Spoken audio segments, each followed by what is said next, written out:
Peace and blessings to the chosen. Shalom. First and foremost, all praise, glory, and honor to Yahweh Shemal Shai. Double honors to the elders and apostles of Great Millstone. Salutations to the Akim pushing his truth, sincerity, and charity. I'm the brother a lot, and basically responding to this movie, Vicious. It's a horror film. There will be spoilers here, but first start with Ephesians 5 and 15. See then that ye walk circumspectly, not as fools, but as wise, redeeming the time, because the days are evil. So I got 3 precepts besides this one that if this lady would have had in consideration in her mind, as far as the character in the movie, things would have been way differently on her benefit. So we're going to go straight to it. Sirach, also known as Ecclesiasticus 11 and 29. Bring not every man into thine house, for the deceitful man hath many trains. Okay? And she literally did that. She brought a stranger into her house.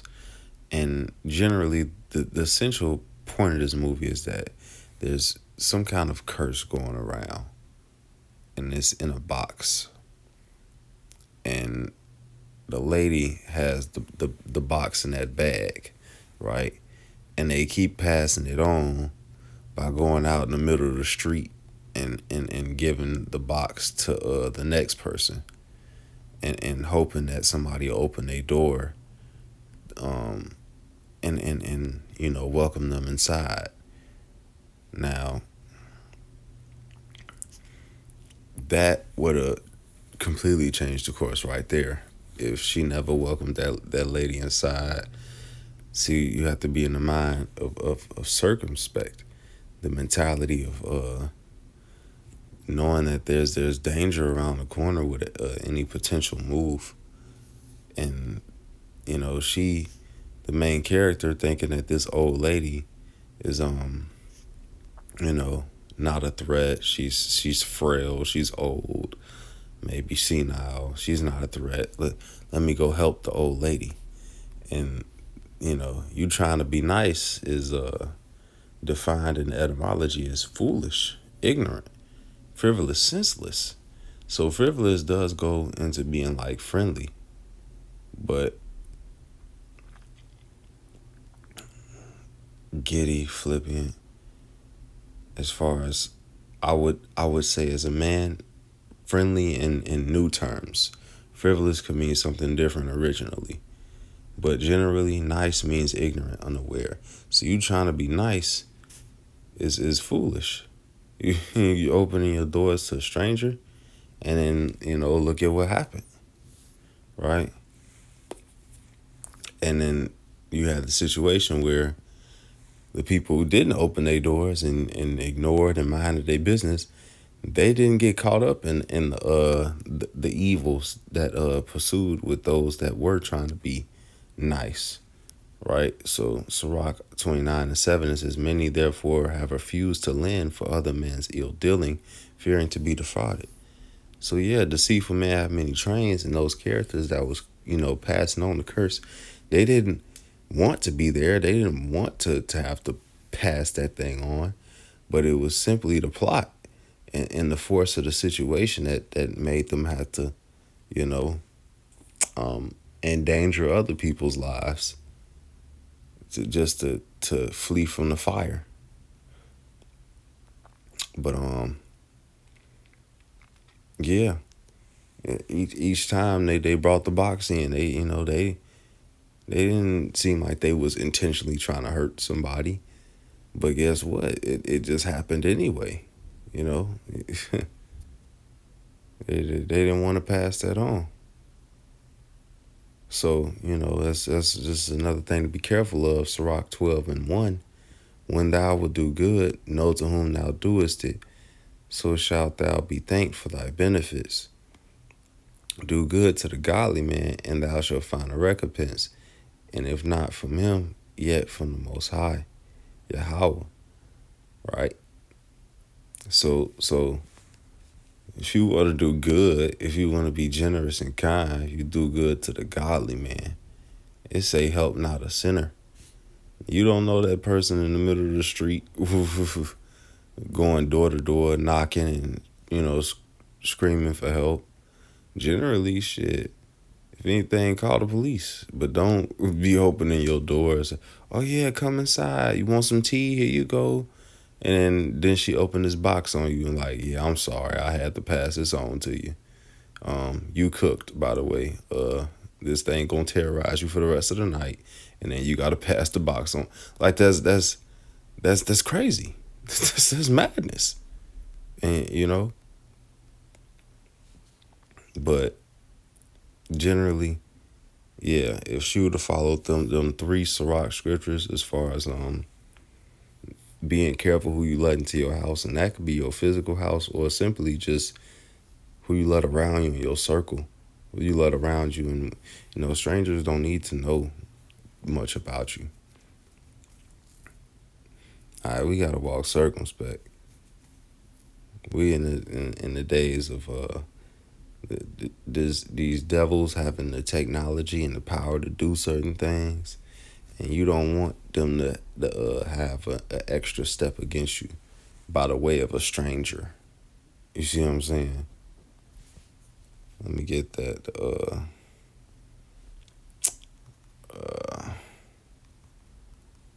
Let me get that. It's in the New Testament. I believe it's Timothy's. Because he go as a roaring lion, seeking whom he may destroy.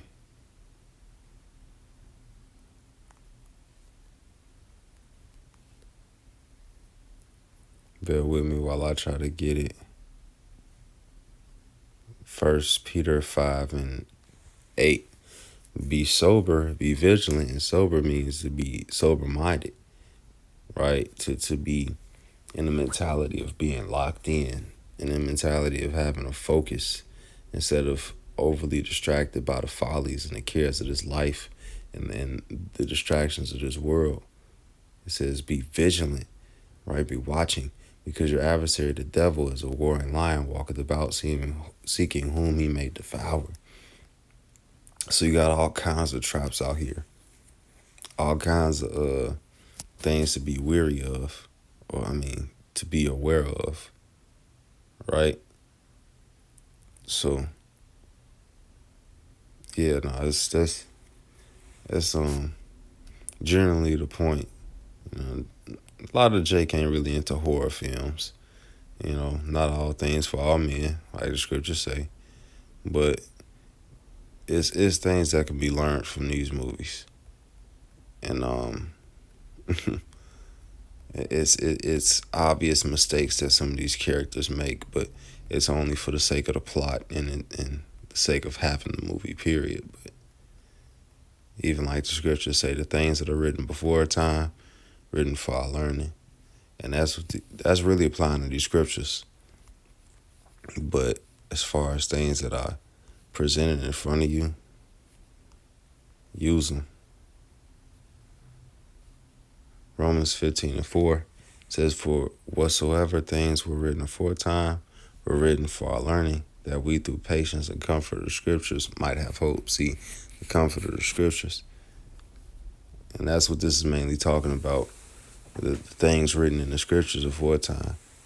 But there's many things that your eyes see in a day. I'm trying to think, what's that one scripture that says, let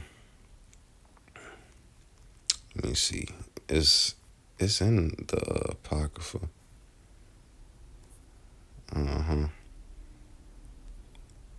But generally, it's more than meets the eye, right? It's the things. It's more things that you see than you truly know. And I'm trying to get that scripture that says generally that. Bear with me.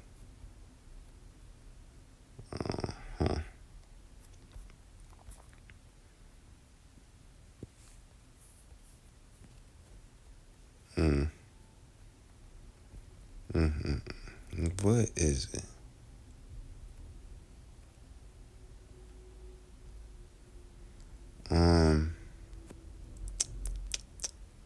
Let me see. if push come to shove, I may throw it in the how you say the description. But yeah, I'm trying to find it.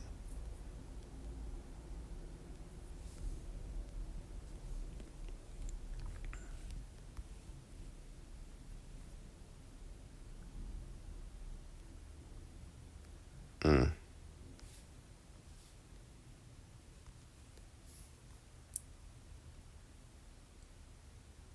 I think this is it right here. Sirach 3:23. Be not curious in unnecessary matters, for more things are shewed unto thee than men understand. Right? hmm So it's a lot of things that we see in these days, and it's best to try to learn from everything we see, to try to be edified or get something from it, generally, and to know, because seeing is that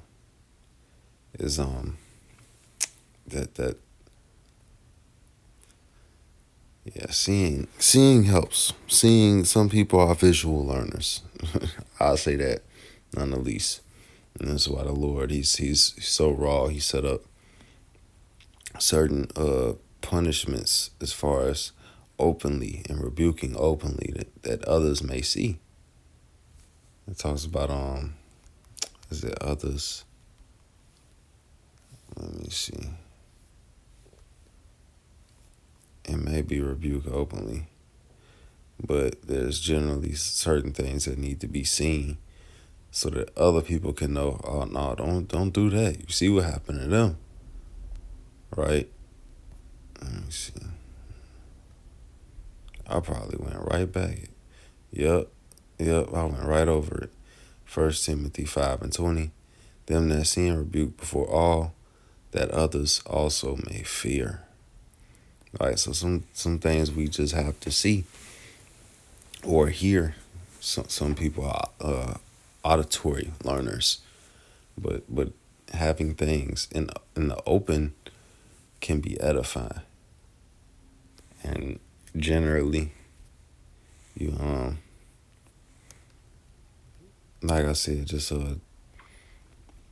try to take something from everything. Not everything is spiritual, but everything is spiritual. Everything happens for a reason, but not everything is deep, is what I mean to say. But yeah, Lord willing, this was edifying. I sign out by giving all praises, glory, and honor to Yahweh, Bashim, Yahushua. Shalom.